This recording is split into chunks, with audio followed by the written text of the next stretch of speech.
మనం శ్రీన్ ఫర్హాద్ ప్రేమగాథ చెప్పుకుంటున్నాం. ఇది రెండవ భాగం. చక్రవర్తి ఖుస్రూకి పెట్టిన షరతులు ఏమిటంటే, ఆయనకు ఒక కూతురు ఉంది. ఆమె పేరు మరియం.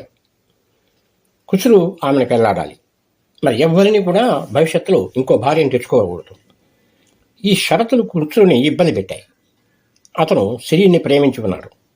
కానీ రాజుకు రాజ్యం కూడా అంతే ముఖ్యం. ఖుస్రూకి ఒప్పుకోక తప్పలేదు. మరియంతో ఖుస్రూ పెళ్లి జరిగిపోయింది. 50,000 మంది చక్రవర్తి సైన్యంతో వెళ్ళి తిరుగుబాటు ద్వారా అణిచివేసి ఖుస్రూ తన రాజ్యం మళ్ళీ దక్కించుకున్నాడు. హాయిగా మరియం రాణిగా రాజ్యం వెళ్తున్నాడు. కానీ మనసు సిరీన్పైనే ఉంది. ఇక్కడ ఆర్మేనియాలో హఠాత్తుగా రాణి మిహినుబాన్ చచ్చిపోయింది. ఆమె మేనకోడలు సిరీన్ రాణి అయింది. చక్కటి పాలన ప్రజలకు అందిస్తూ ఉన్నప్పుడు కూడా ఆమె ఖుస్రూ ప్రేమ వేగంలో బాధపడసాగింది. ఖుస్రూ తన రాజ్యం తిరిగి సంపాదించుకున్నందుకు సాటి రాణిగా అభినందనలు కూడా చెప్పింది.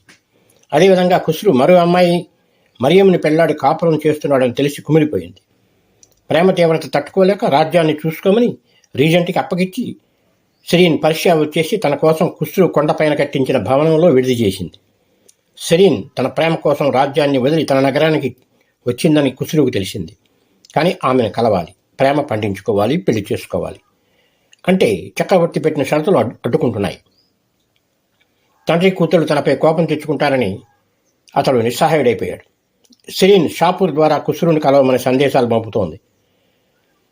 అతను రాలేక తనలో తానే మదనపడుతున్నాడు. ఒకరోజు మధువు బాగా తాగేసి తన ప్రేమగాథ మొత్తం భార్య దగ్గర వెళ్ళగెక్కాడు.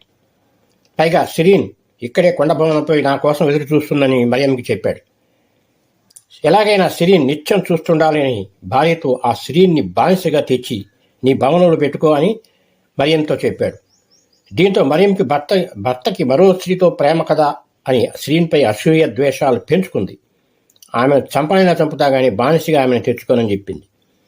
ఖుస్రూ తనని కలవమని సిరీన్కి మరోసారి సందేశం పంపాడు. సిరీన్ ఆత్మాభిమానంతో నేను నీ కోటకు రాను, నువ్వే ఇక్కడికి రా అని జవాబిచ్చింది. కానీ ఖుస్రూ వెళ్ళలేకపోతున్నాడు, భార్యకు భయపడి.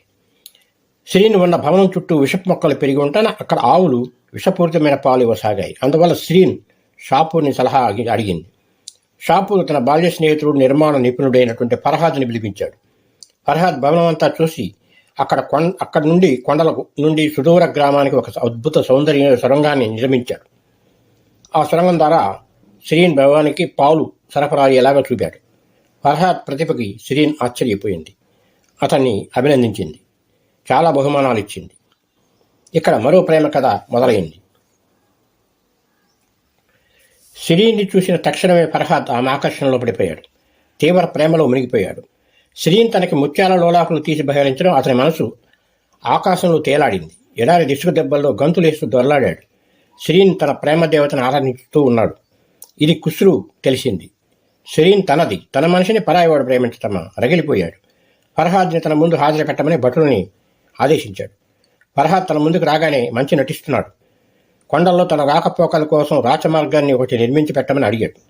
ఫర్హాద్ రాచమార్గం నిర్మించడానికి తనకేమీ అభ్యంతరం లేదని, తను ఒక యువతిని ప్రేమిస్తున్నానని, ఆమెకు దూరంగా ఉండలేనని, అయినా రాజాగును కాబట్టి పాటిస్తానని, దానికి బదులు ఆ పని అయిపోయిన తర్వాత ఆ యువతిని తనకి ఇచ్చి పెళ్లి చేయాలని షరతు పెట్టాడు.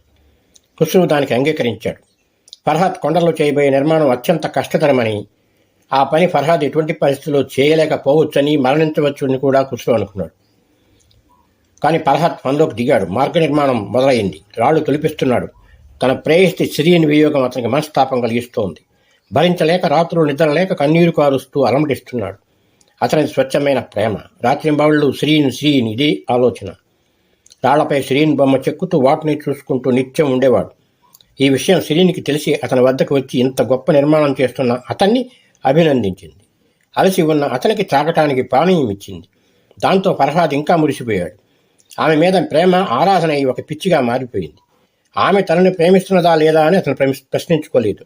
తను ప్రేమిస్తున్నాడు అంతే. రెట్టింపు ఉత్సాహంతో ప్రేరణ పొంది నిర్మాణం దాదాపు పూర్తి చేశాడు. ఫర్హాద్ వద్దకి తన ప్రేయసి సిరీన్ వచ్చిన విషయం ఖుస్రూకు తెలిసింది.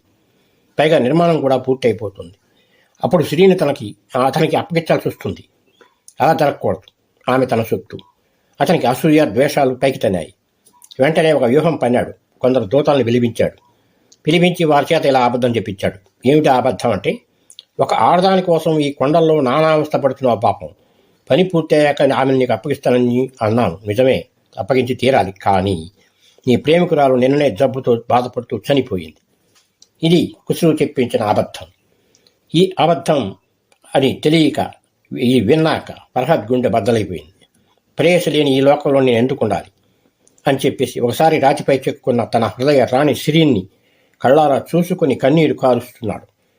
కార్తీక తట్టుకోలేక కొండ అంచుకు వచ్చి, సిరీన్, నా ప్రేమ దేవత, వచ్చేస్తున్నా, నీ దగ్గరికే వచ్చేస్తున్నా అని లోయలో దూకేశాడు. క్షణాల్లో అతని ప్రాణాలు అనంత వాయువుల్లో కలిసిపోయాయి. ఈ ప్రేమ కథ అధ్యాయం ఇలా ముగిసింది. ఆడదాని ప్రేమ కోసం పరితపించిన ప్రేమమూర్తి ఫర్హాద్ కథ ఇలా విషాదాంతమైంది. సిరీన్ని ప్రేమించిన ఫర్హాద్ అమర ప్రేమలో తరించి మరణించాడు. ఫర్హాద్ మరణించిన వార్త సిరీన్కి తెలిసి విచారించింది. తనపై ఇంత ప్రేమ, ఇంత ఆరాధన ఉందా అని ఆమె ఆశ్చర్యపరిచింది, కదించి వేసింది. ఫర్హాద్ స్మృతిగా ఒక సమాధి కట్టించింది. ఇక్కడ కోటలో ఖుస్రూకి అపరాధ భావనలో శాంతి లేకుండా పోయింది. ఇంతలో హఠాత్తుగా అతని భార్య మిరియం కూడా మరణించింది. సిరీన్ అతనికి సంతాప సందేశం పంపించింది. కొన్నాళ్ళు అయ్యాక ఖుస్రూ సిరీన్కి ఒక సందేశం పంపాడు. అదేంటంటే, నిన్ను పెళ్లాడాలని అనుకుంటున్నానని. ఆమె జవాబు వచ్చేలోగానే షేకూర్ అనే అమ్మాయి ఖుస్రూని లొంగదీసుకుంది. కానీ ఖుస్రూ ఆమె భావాలు సరిగ్గా లేవని, స్వార్థపరురాలని గ్రహించి దూరంగా ఉన్నాడు. సిరీన్పై ప్రేమ అతన్ని పదే పదే ఇప్పటికైనా దగ్గర చేర్చుకో అని చెప్తోంది. ఒకరోజు ఆమె మందిరానికి వెళ్ళాడు. ఆమె అలకతో తలుపులు మూయించేసింది. ఖుస్రూ క్షమాపణ వేడుకున్నాడు.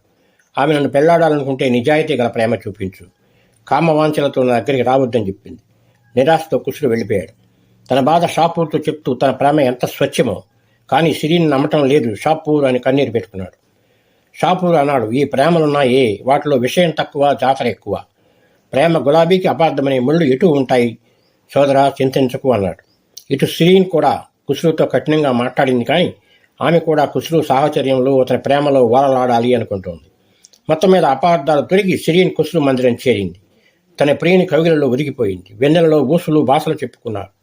ఖుస్రూ ఆవేశం గమనించిన సిరీన్ అతను నియంత్రించి పెళ్లి తర్వాత మాత్రమే దేహాలు కలవాలని గట్టిగా చెప్పింది.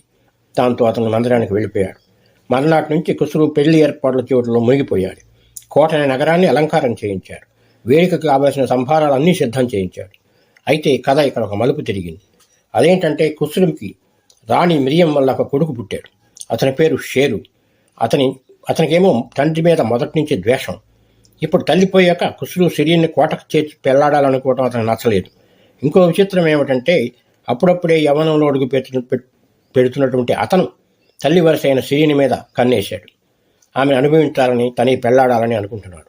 అలా చేయాలంటే తండ్రి ఖుస్రూ అడ్డం ఉండరాదు. తండ్రిని తొలగిస్తే సిరీన్, సింహాసనం రెండూ తనవి అవుతాయి. వెంటనే తనకి విశ్వాసపాత్రులైన సర్దారులతో వచ్చి ఖుస్రూను బందీ చేసి సంకెళ్ళు తగిలించి చీకటి చెరసాలలో వేయించాడు. ఇక అతను రాజయ్యాడు. సిరీన్ షేరు కోరికను తిరస్కరించింది. నా ఖుస్రూ ఎక్కడ ఉంటే నేను అక్కడే ఉంటాను. నీ పాపపు కోరిక చాలా అసహ్యంగా ఉందని చెప్పి ఖుస్రూ ఉన్న చెరసాలలో వెళ్ళి తను కూర్చుంది. ఎవరూ లేని చీకటి గుయ్యారపు గుహలాంటి బందీఖానలో ఖుస్రూ, సిరీన్ ఇప్పుడు కుమిలిపోతూ అనేక బాధలతో ఉన్నారు. ఒకరినొకరు ఓదార్చుకుంటున్నాడు. షేరు నుంచి ఇంకేం అపాయం వస్తుందో అని ఒకరి తర్వాత ఒకరు నిద్రపోతూ తమను తాము కాపాడుకుంటున్నారు.